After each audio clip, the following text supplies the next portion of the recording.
Bonsoir à tous, ravi de vous retrouver sur Monaco Info. Toute l'actualité de ce jeudi 26 août. Invités, reportages, rencontres, infos pratiques et votre météo à venir. Au sommaire de votre journal, l'élimination ô combien cruelle de l'AS Monaco FC en Ligue des Champions. Battu 1-0 à la maison à l'aller, les Monégasques, formidables de détermination, ont rapidement renversé hier la tendance avec un doublé de Wissam Ben Yedder. Oui, mais voilà, après nombre d'occasions manquées, le Shakhtar Donetsk a réussi à réduire l'écart et pousser Monaco à une prolongation de tous les dangers jusqu'à craquer sur un coup du sort et un ballon détourné dans les buts monégasques.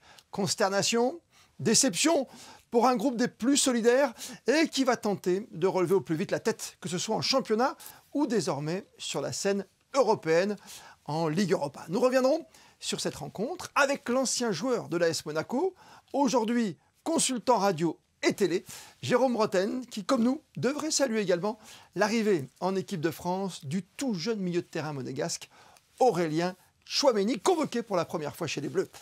Aide, entraide et partage ce soir aussi, avec notamment le chef triplement étoilé au guide Michelin, Mauro Colagreco, qui vient d'ouvrir une boulangerie au cœur du marché de la Condamine, sa troisième adresse en principauté, baptisée Mitron Bakery, un pain vivant, un pain traditionnel que le chef de l'un des 3 meilleurs restaurants au monde aujourd'hui, le Mirazur à Menton, se plaît à faire déguster sur toutes ces grandes tables, que ce soit à Monaco, en Asie, en France ou comme chez lui, en Argentine, son pays de naissance.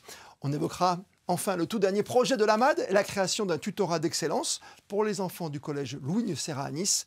Et on s'attardera sur la destination finale, ou presque, des pièces lancées, vous le savez, dans ces fontaines des jardins du casino. Mais sans plus tarder, avec notre premier invité, Jérôme Rotten, on revient sur les regrets de l'AS Monaco FC 24 heures après son élimination en Ligue des Champions. Bonsoir Jérôme Rotten. Bonsoir à tout le monde. C'est rageant, c'est cruel ou c'est encourageant finalement ce genre de défaite? Sur le moment, c'est cruel et rageant. Parce que rageant, pourquoi? Parce que malheureusement, Monaco a raté son match aller.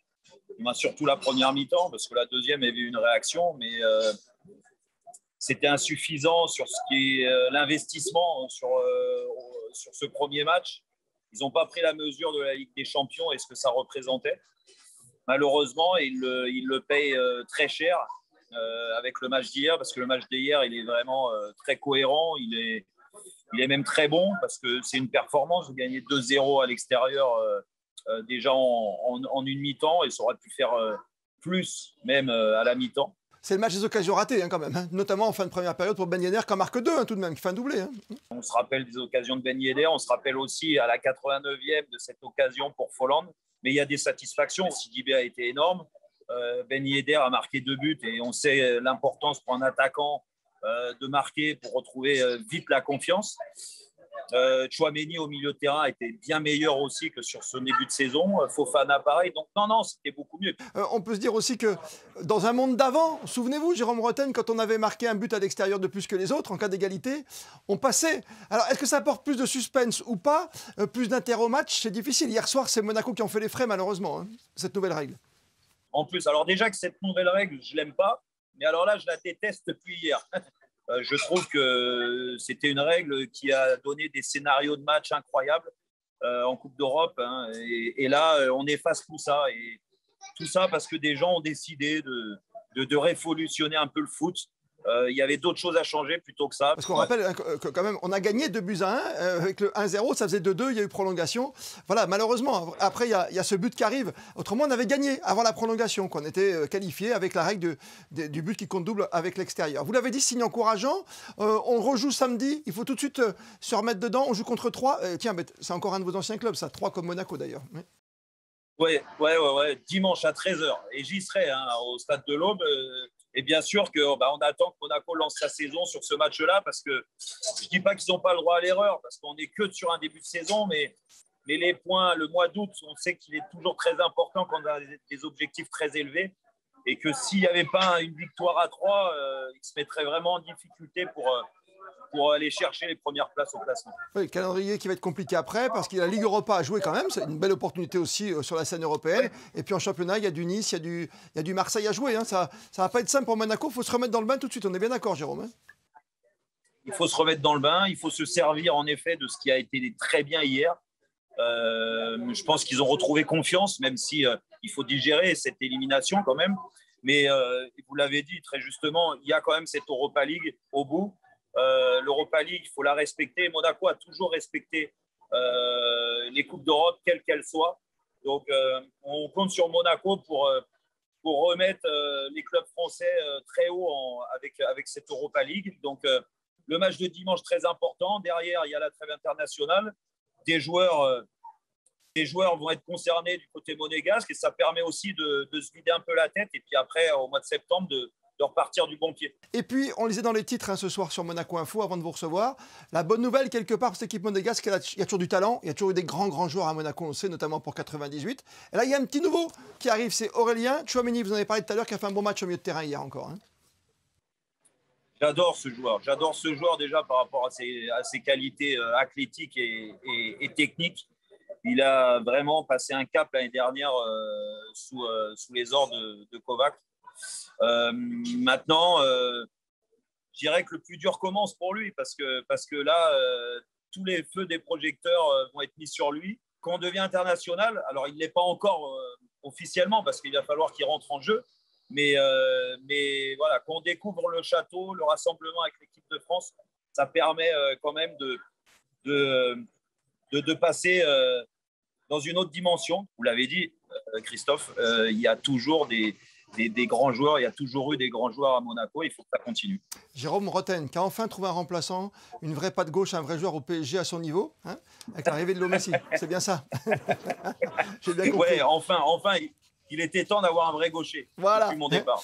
Et on n'oublie pas que vous êtes sur RMC à la radio, comme à la télévision, à la radio, ça s'appelle Rotten sans flamme. Avant, il y avait Rotten Régal, maintenant c'est Rotten sans flamme. Vous enflammez sur le marché des transferts en ce moment sur Mbappé? Oui, j'ai donné pas mal d'infos depuis le début de semaine et pour l'instant, ça m'a donné un petit peu raison quand même. Donc, le PSG est bloqué aujourd'hui, c'est de leur faute. Donc, Kylian, certainement, va être transféré. Du moins, je ne vois pas comment le PSG aujourd'hui pourrait refuser une telle offre à 1 an de la fin de son contrat. Jérôme Rotten, bonne émission, bonne saison à vous aussi. Merci, et puis à très bientôt et au plaisir de repasser chez vous avec vous. On reste dans l'univers des médias. À partir du 1er septembre, mercredi prochain, la diffusion des chaînes d'RMC Sport ne sera plus disponible dans les offres TV Monaco Télécom. Bonsoir Vanessa Dessy. Bonsoir Christophe, bonsoir à tous. Oui, le groupe Altis, éditeur des chaînes RMC Sport et Monaco Télécom, n'ont pu trouver un accord pour reconduire la diffusion de ces chaînes dans les offres La Box et Monaco Télécom TV. Mais l'ensemble des programmes RMC Sport reste accessible à Monaco via son application. Les abonnés au pack All Sport bénéficieront automatiquement d'une baisse de tarif de leur abonnement dès le 1er septembre. Ce pack s'enrichit de plus de 3 chaînes supplémentaires. Notre pongiste monégasque récidive, Xiao Xingyang, s'offre un 2e trophée. Et oui, moins d'une semaine après avoir remporté le WTT Contender Budapest, l'athlète de 33 ans a enchaîné avec une nouvelle victoire à l'Open international de République tchèque. Elle a dominé en finale la Russe Maria Taylakova 4-0. Lors de cette compétition, Xiao Xin n'aura laissé aucune chance à ses adversaires en ne cédant seulement que 2-7. Prochain rendez-vous, le WTT Star Contender de Doha en septembre prochain. Les inscriptions pour le e-Rally 2021 sont désormais ouvertes, Vanessa. À 2 mois du grand départ de la 5e édition du e-Rally Monte-Carlo qui aura lieu du 20 au 23 octobre depuis la ville de Châteauneuf. Effectivement, Christophe, les inscriptions sont officiellement ouvertes. La procédure d'engagement est disponible sur le site internet de l'Automobile Club de Monaco. Annulé l'an dernier à la suite des intempéries de la tempête Alex, l'opus 100% électrique et hydrogène est de retour cette année avec un parcours comprenant 350 km contre le chrono, réparti en 15 spéciales de régularité et près de 1000 km de liaison. Vous vous êtes peut-être déjà posé la question. Que deviennent les pièces jetées dans les fontaines, comme à Rome, la célèbre fontaine de Trévi? Eh bien chez nous, la SBM, la Société des Bains de Mer, a choisi d'en faire don à une association de la Principauté, en l'occurrence Fight AIDS Monaco. Alexandra Pagny et Jean-Alexandre Dordet étaient présents lors de la remise de ce trésor assez volumineux. Jeter une pièce par-dessus son épaule permettrait d'exaucer son vœu le plus cher, selon la légende. Une tradition tirée du film de 1954, La Fontaine des Amours, et qui concernait à l'origine la célèbre fontaine de Trévi à Rome. Depuis, cette tradition s'est étendue au monde entier, jusqu'ici, à Monaco, dans les fontaines des jardins du Casino. Une tradition qui n'est pas sans conséquences pour leur entretien. Quand on jette les pièces là-dedans, ça abîme la fontaine au bout d'un moment. Donc on est obligé de les enlever, on les enlève régulièrement et on les a stockés. Puis au bout d'un moment, comme on en est à 115 kilos, ça fait un peu beaucoup. Et donc on s'est demandé ce qu'on allait en faire. Bien entendu, on n'allait pas les garder. Et donc on a dit qu'on les donnerait à une charité. Et on a choisi Fight AIDS parce qu'on trouve que c'est une très belle cause. Environ 150 kilos de pièces jaunes et cuivre ont été collectés dans les 4 fontaines des jardins et de la place du Casino de Monte-Carlo.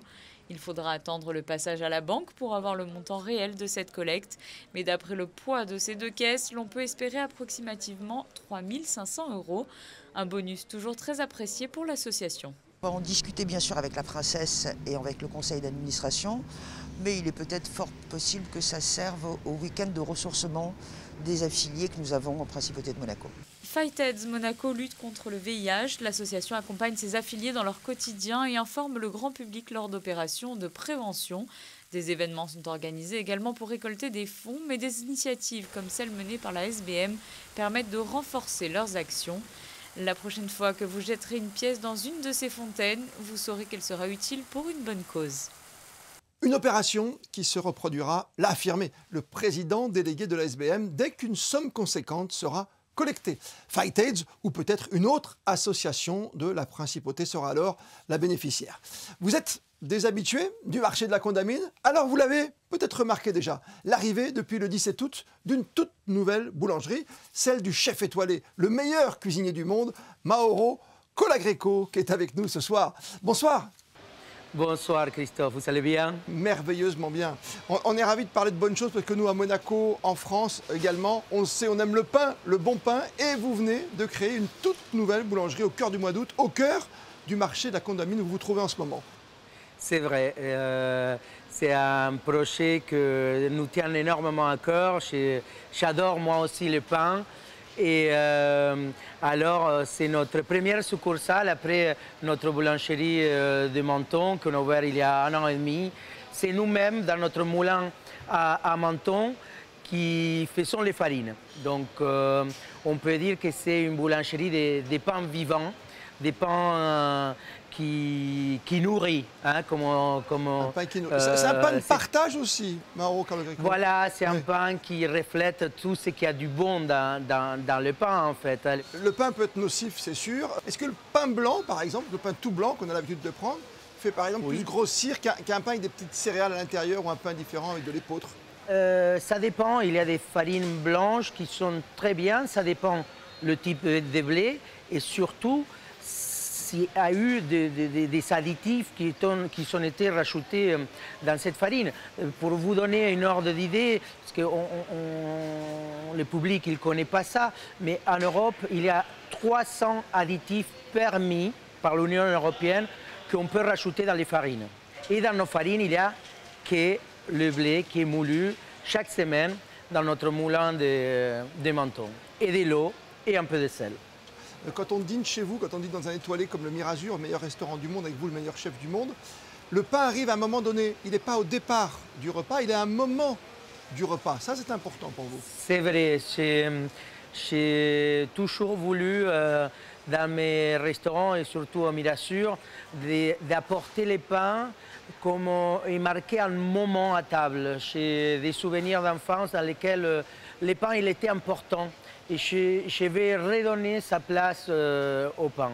On va parler d'une chose qui fâche, c'est le prix. Alors, c'est le prix. Ça coûte combien une baguette du chef? Alors, une baguette, ça coûte 1,40 €. Ouais. Voilà, 1,40 € et après il y a d'autres pains évidemment plus chers, mais comme dans toutes les boulangeries du monde. Oui, il y a plein de variétés, il y a des goûts pour tout le monde et ça reste du pain. Le pain, c'est pas un produit du luxe. Il ne faut pas les négliger. C'est pas 10 centimes ou 20 centimes qui vont changer quelque chose. Mais effectivement, il peut beaucoup changer dans notre vie.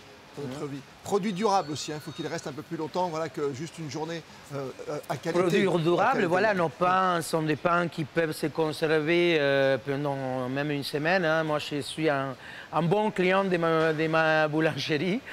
Vous avez combien d'établissements dans le monde, en Chine, en France, à Monaco? Vous avez calculé? Vous savez combien?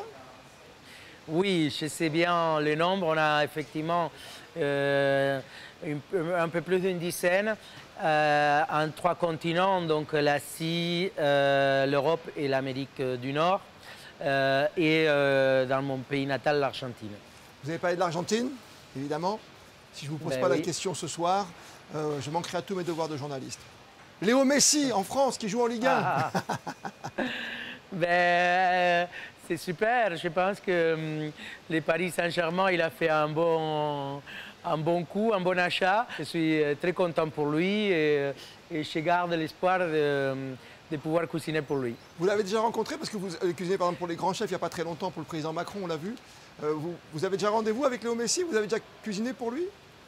Non, je n'ai pas eu l'opportunité de cuisiner pour lui, mais on s'est rencontrés déjà et on a sympathisé. Et effectivement, c'est quelqu'un que j'admire, c'est un génie du ballon. Donc, de numéro 1, il faut qu'ils se rencontrent. Chef Mauro Colagreco, merci. Belle ouverture, inaugurée en plein cœur de l'été au mois d'août au marché de la Condamine. C'est déjà un succès. Mitron Bakery pour vendre votre pain. Et ma dernière question est toute simple. Qu'est-ce que je mets dessus? Est-ce que je mets de l'huile d'olive, du beurre? Qu'est-ce que je fais avec mon pain? Alors, il y a pour tous les goûts. Au nord de l'Espagne, en Catalogne, on le fait avec le tomate, on râpe du tomate. Là, on est en pleine saison de tomates, donc pourquoi pas. Mais à l'huile d'olive ou un bon beurre demi-sel, j'adore ça. Ou tout simplement au déjeuner, petit déjeuner avec une tartine, avec une bonne marmelade. Ça me va. C'est parfait, chef. Merci. Vous, triplement étoilé à Menton, Mirazur, 3 établissements à Monaco. Après Bio, après Como, voici Mitron Bakery et son grand chef qui est avec nous. Grand numéro 1. Bien sûr, vous l'avez compris, qui va bientôt rencontrer Léo Messi. Voilà, pour un sacré repas. Mauro Colagreco.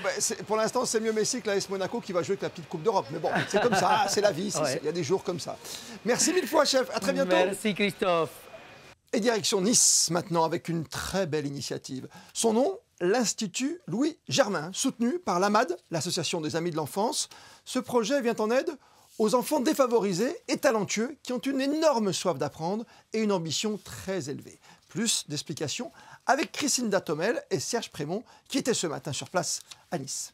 Issus de milieux modestes et grandissant dans un climat difficile, ces enfants défavorisés au potentiel élevé n'ont souvent pas la chance d'évoluer dans un contexte propice à leur réussite scolaire.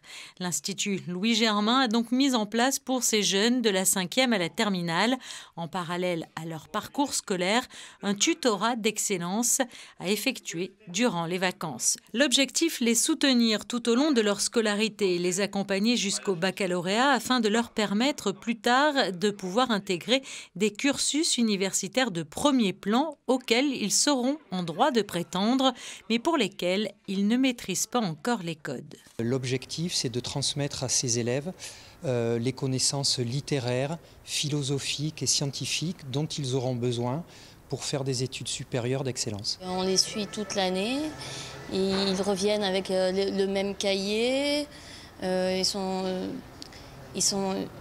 ils viennent aussi avec leurs connaissances qu'ils ont appris en classe avec les camarades. Donc ils sont de plus en plus curieux au fil de l'année. On soutient la Fondation en permettant à la Fondation d'étendre ses activités à Nice. Notre intervention donc à la fois financière pour appuyer l'essaimage, mais aussi de mobiliser des entreprises du secteur privé, car ce programme intègre aussi un volet de rencontres des métiers, que les différentes sociétés puissent rencontrer ces jeunes, présenter le champ des possibles, ce qui n'est pas forcément leur milieu, le contexte dans lequel ils évoluent. Depuis le lancement de cette initiative, il y a 7 ans de cela, en partenariat avec 27 établissements scolaires, 28 campus ont été organisés au bénéfice de 450 élèves.